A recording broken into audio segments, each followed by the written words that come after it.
Well, for more on the alarming re-emergence of measles, let's talk now to Gary Finnegan, who's editor of Vaccines Today. Well, thanks for taking time to speak to us here on the programme. Is it really just down to complacency? Do people just see measles now as a childhood ailment which isn't really that serious? Well, they often speak of the three C's. So complacency is one of those three C's. We don't see these diseases mostly because of vaccination. We don't see them quite as often. And so people perhaps become complacent about vaccination.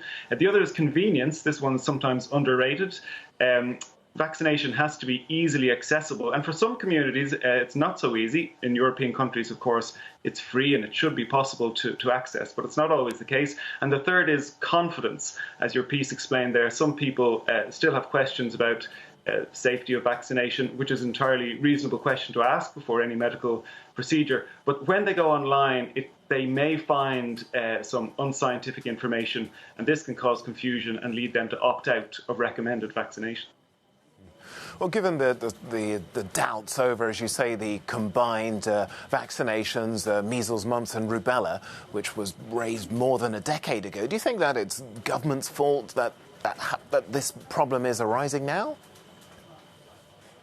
Well, in some cases, the accessibility question should be taken a bit more seriously. As your piece explained, there are, even in countries where levels are high, and most people do vaccinate in all European countries, but even when you have a generally high level, you could have small communities, perhaps certain age groups, particular, perhaps marginalized groups, even some religious communities, where there are lower levels in those communities, and they, of course, are susceptible if the virus reaches them. It's a very contagious virus, so you need 95% of the people in your community to have 2 doses of that MMR vaccine.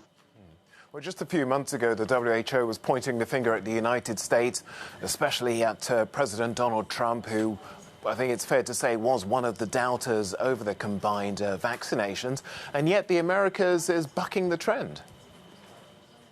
Well, the Americas has been a success story. The Americas, North and South, have eliminated or have been measles-free since the year 2000. Now, they are in jeopardy of losing that, just as some European states have lost it, and because they've had outbreaks in the US, but also in Venezuela and Brazil. But it's quite a diverse continent, as you know, of different income levels. So they have shown that it can be done to wipe out measles. Europe has been trying to do this. We wanted to do it by 2015. That deadline was missed.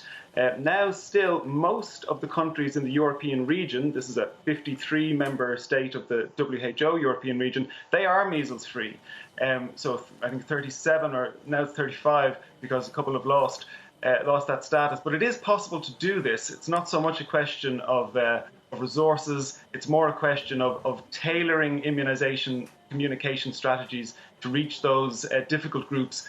For example, younger adults and adolescents who may have missed out as children, they're not as easy to get into the system as an infant might be. So you can have very high levels amongst infants, but still have outbreaks in those sort of teenage and young adult communities.